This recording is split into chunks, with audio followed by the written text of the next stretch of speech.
Olá, meu amigo, minha amiga. Olha, infelizmente o vídeo anterior que eu fiz, o YouTube deu uma chacoalhada, deu uma censuradinha, porque a gente usou algumas expressões que entram no algoritmo dele, eles bloqueiam, né? Você fala morte, eu estava falando de Paraisópolis.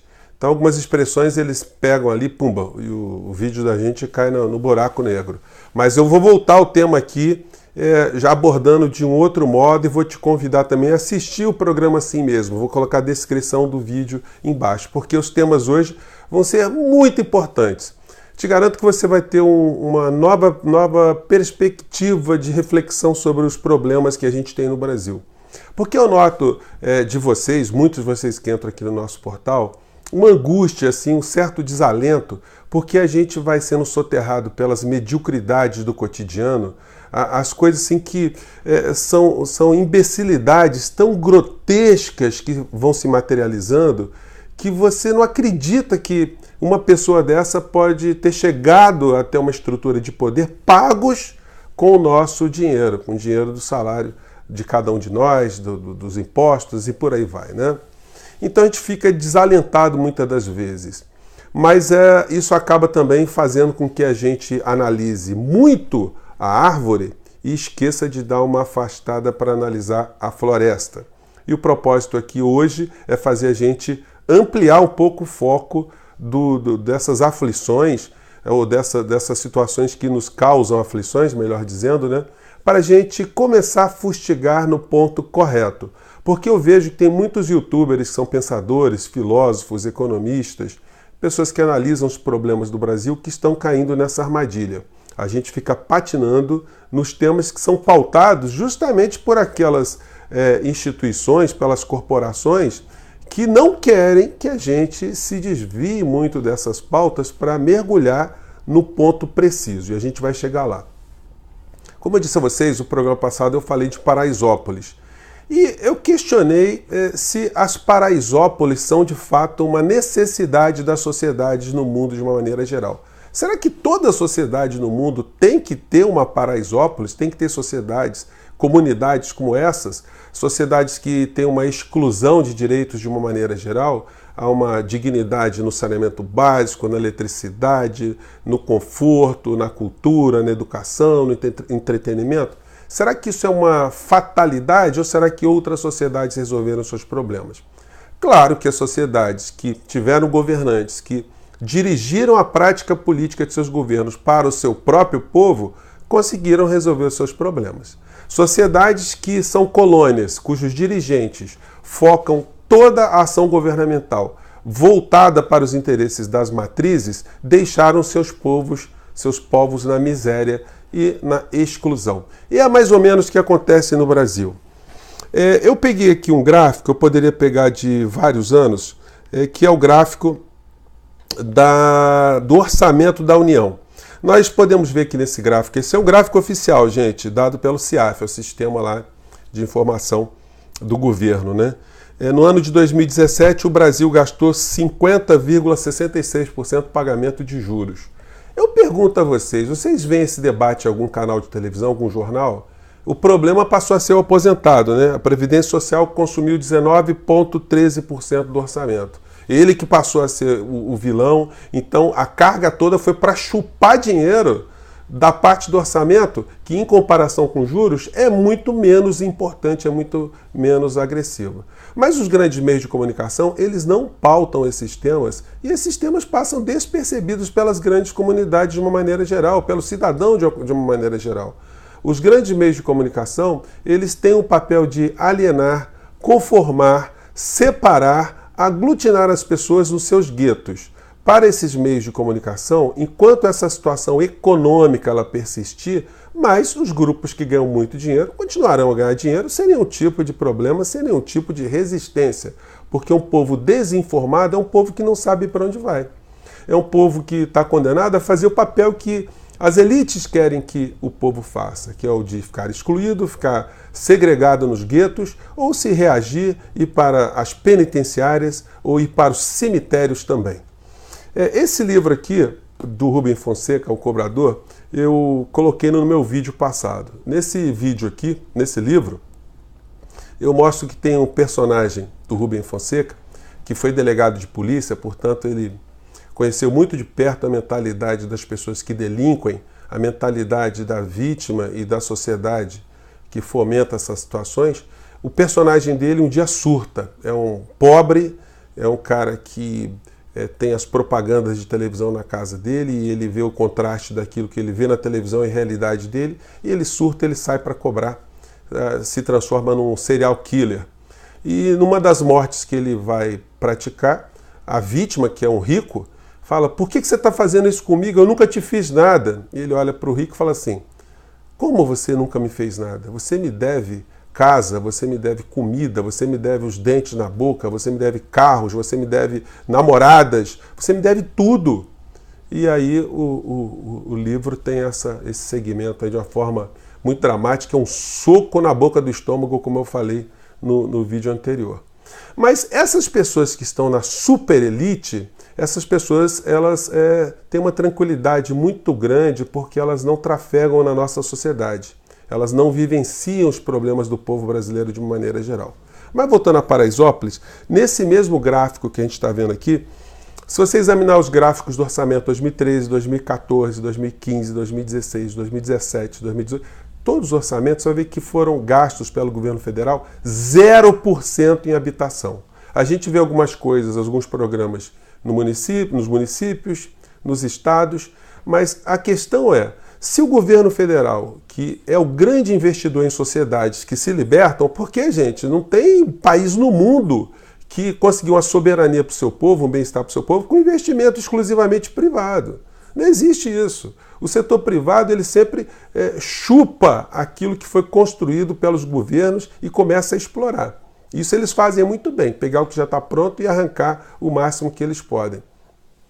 Então, em todas as nações que conseguiram uma soberania, os investimentos públicos em educação, em saúde, tecnologia, saneamento básico, cultura, informação, dignidade, tudo isso foi feito pelo Estado e não pelo setor privado, como muitos iludidos, muitos distorcidos colocam todo dia quando vão falar na internet, vão escrever nos jornais, enfim, eles acabam fomentando tudo aquilo que o modelo coloca. E o incrível é o seguinte, no governo Bolsonaro, estamos tendo uma continuidade dessas políticas todas de exclusão, como a gente já apontou aqui. Também não temos para o orçamento de 2019 nem um centavo para habitação e 2020 também não tem nem um centavo para habitação. Para onde vão as pessoas que estão constituindo família, as pessoas que estão querendo uma ascensão, estão precisando de um lugar para morar? Elas acabam indo para as Paraisópolis da vida, elas acabam indo para as encostas, para as beiras dos rios, para locais insalubres, ou se amontoando na casa de conhecidos, em comunidades, sempre em situações muito difíceis. Essa situação poderia ser revertida se, ao invés do Brasil gastar tanto dinheiro com juros, pegasse uma parcela desse gasto e investisse maciçamente no nosso déficit social. Eu digo déficit porque apenas crescendo nessas taxas medíocres, essas taxas absurdamente ruins e que o Jornal Nacional coloca como um momento de recuperação, né? Apenas com esses indicadores o Brasil não vai melhorar nunca, porque o nosso déficit é muito grande. Quando você pega o discurso dessa gente, do pessoal que controla o poder de fato no Brasil, aí eu trago para vocês aqui a cerimônia dos 50 anos do Jornal Nacional. Está aqui um dos responsáveis, né? O senhor João Roberto Marinho. Ele pode até achar que não é responsável, porque essas pessoas são divorciadas da sociedade de uma maneira geral. Você nunca vai ver uma figura como essa, ou um banqueiro, família Setúbal, família Safra, essas pessoas almoçando, correndo na rua, vivendo com o cidadão comum, pegando um transporte público, indo numa instituição pública qualquer, um estádio de futebol, sem que no seu entorno tenham ali pelo menos uns 20 seguranças armados. Eles, os seus filhos, os seus netos, os seus bisnetos. Essas pessoas vivem num mundo à parte. Nesse mundo à parte, eles fazem tudo para que esse povo fique anestesiado, o povo fique imbecilizado, o povo fique cretinizado, o povo fique sem saber a origem de seus problemas e, portanto, não saiba para onde agir, para onde canalizar o seu processo de reivindicação. Quanto mais o povo for um gado, mais esse povo fica anestesiado. Mas vamos ver a percepção que eles têm sobre isso. Às vezes, eles não têm essa percepção mesmo. A cabeça deles já foi gestada num gueto intelectual onde isso é um fatalismo. O mundo surgiu para terem bilionários e também surgiu para terem os explorados pelos bilionários. Vamos ver o que ele fala aí.